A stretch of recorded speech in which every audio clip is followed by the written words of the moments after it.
Bom dia, você que está nos acompanhando pelo canal IBE Fortaleza ou demais redes sociais. Meu desejo é que você tenha um dia debaixo da bênção, do cuidado, do socorro e do amor do nosso Deus. Ele é a nossa companhia para esse dia e para todos os dias que virão. Nossa reflexão ainda é sobre o tema dos frutos do Espírito e o texto bíblico hoje para meditarmos está Salmo 92, do 12 até o 14, que diz assim: Os justos florescerão como a palmeira, crescerão como o cedro do Líbano, plantados na casa do Senhor, florescerão nos atos do nosso Deus. Mesmo na velhice, darão fruto, permanecerão viçosos e verdejantes, para proclamar que o Senhor é justo. Ele é a minha rocha e nele não há injustiça. O texto vai nos dizer que na velhice ainda darão frutos. Uma versão utiliza essa palavra e nessa versão que eu estou lendo, ele vai dizer: mesmo na velhice darão fruto, permanecerão viçosos e verdejantes. Porque ainda na velhice? Porque frutificaram a vida inteira. Escolheram um ritmo de vida, um estilo de vida de quem está sempre plantando para poder colher. O salmista vai ressaltar a importância das pessoas que passaram uma vida inteira plantando e quando chegam na velhice, ainda na velhice, darão frutos, frutificando assim uma vida inteira e tendo sim o que colher e o que repartir.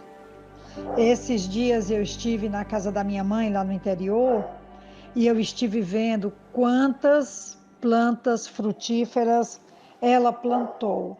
É muito interessante porque no quintal da casa da minha mãe eu vi ali o pé de limão, pés de siriguela, mamão, maracujá, romã, acerola, ata, graviola e cajá.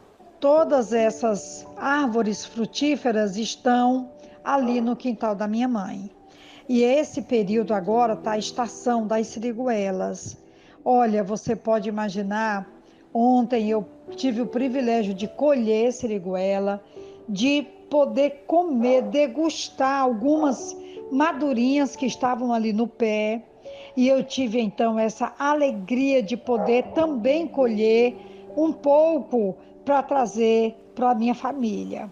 E eu fiquei extremamente feliz de ver que a minha mãe plantou, né? Fiquei imaginando o trabalho que aquelas plantas deram para serem adubadas, para serem cultivadas, para serem irrigadas e também para serem podadas e cuidadas ao longo de uma vida inteira.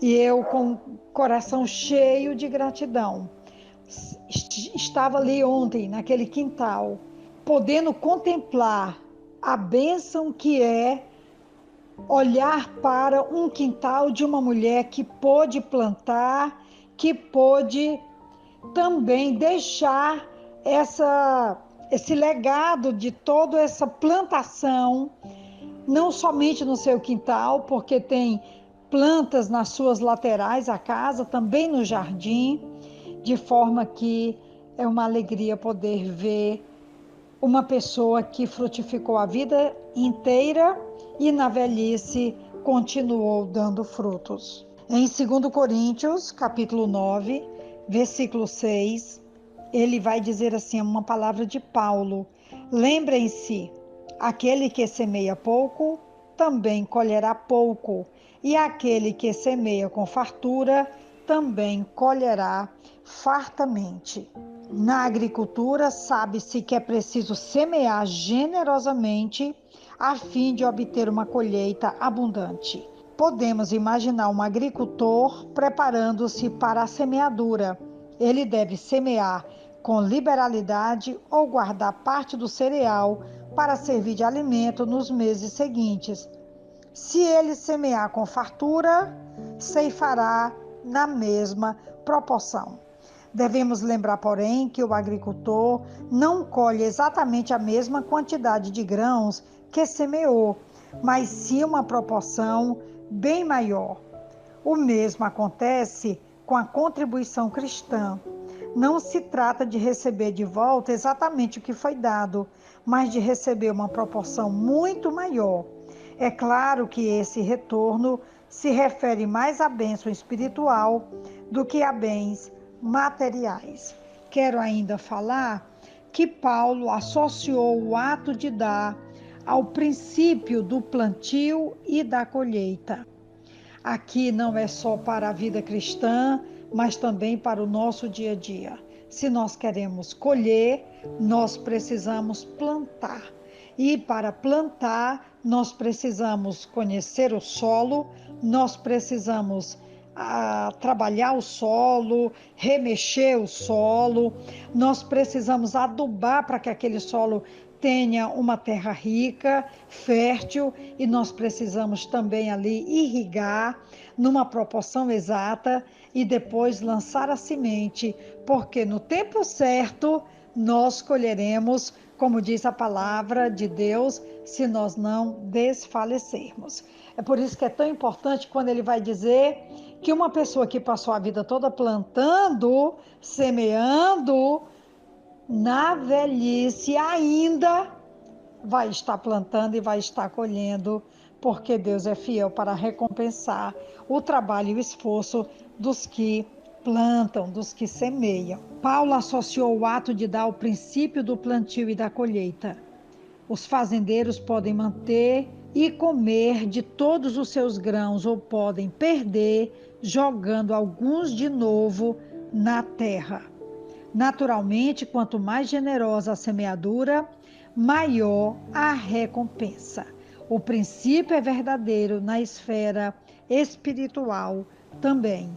O que dá com generosidade não precisa temer a destruição, pois quem dá recebe em retorno presentes desproporcionais ao que foi dado.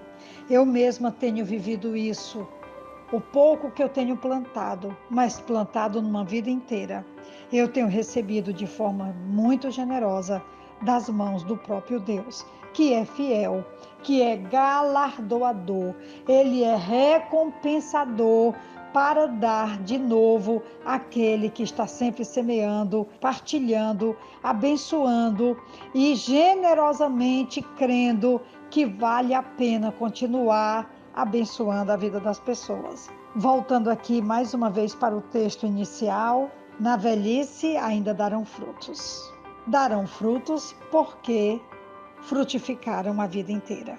Que desafio para nós, mas também que privilégio podermos plantar, adubar, irrigar e colher no tempo certo, se não desfalecermos. Essa é uma palavra hoje de encorajamento para que você continue plantando, porque no tempo certo vai colher se não desfalecer. Que Deus nos abençoe e nos recompense a todos. Aqui quem vos fala é a pastora Betinha, da Igreja Batista Esperança, e essa é, pois, a reflexão e a dádiva do dia de hoje. Aos nossos corações, amém.